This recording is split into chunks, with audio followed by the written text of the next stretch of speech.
وما أنزلنا على قومه من بعده من جند من السماء وما كنا منزلين إن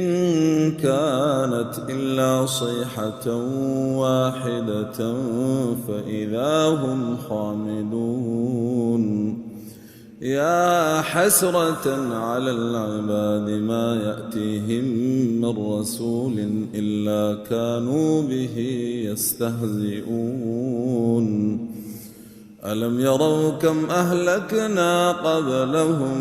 من القرون أنهم إليهم لا يرجعون وإن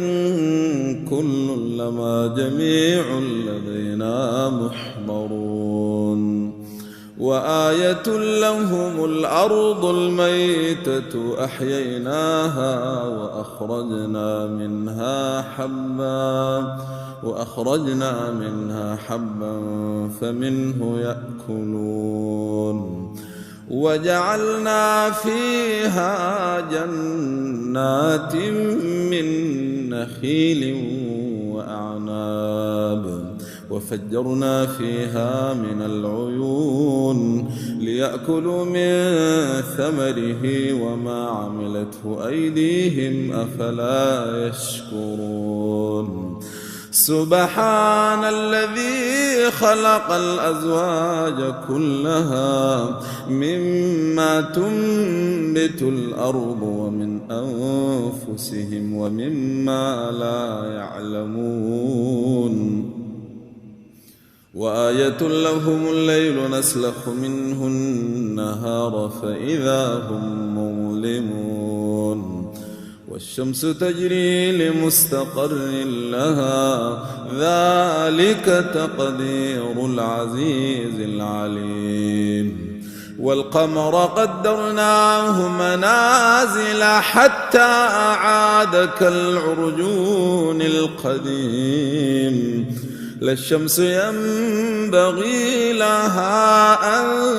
تدرك القمر ولا الليل سابق النهار وكل في فلك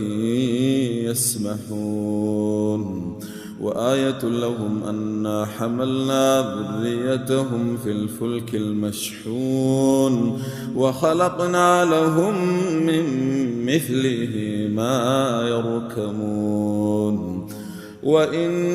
نشأ نغرقهم فلا صريخ لهم ولا هم ينقذون إلا رحمة منا ومتاعا إلى حين وإذا قيل لهم اتقوا ما بين أيديكم وما خلفكم لعلكم ترحمون وما تأتيهم من آية من آيات ربهم إلا كانوا عنها معرضين وإذا قيل لهم أنفقوا مما رزقكم الله قال الذين كفروا للذين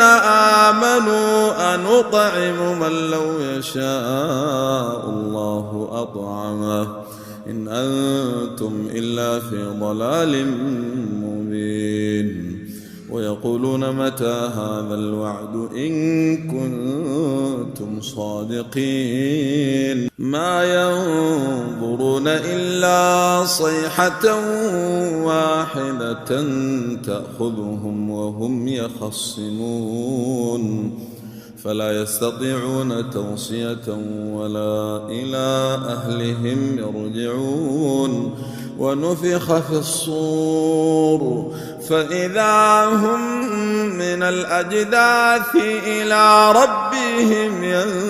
ينسلون قالوا يا ويلنا من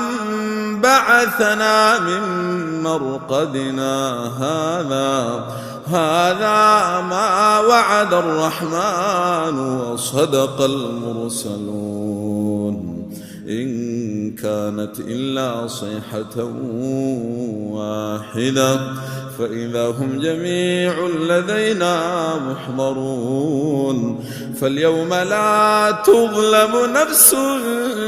شيئا ولا تجزون إلا ما كنتم تعملون إن أصحاب الجنة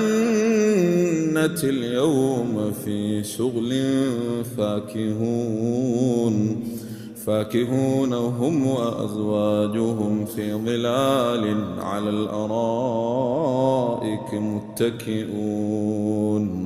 لهم فيها فاكهة ولهم ما يدعون لهم فيها فاكهة ولهم ما يدعون سلام قولا من رب رحيم.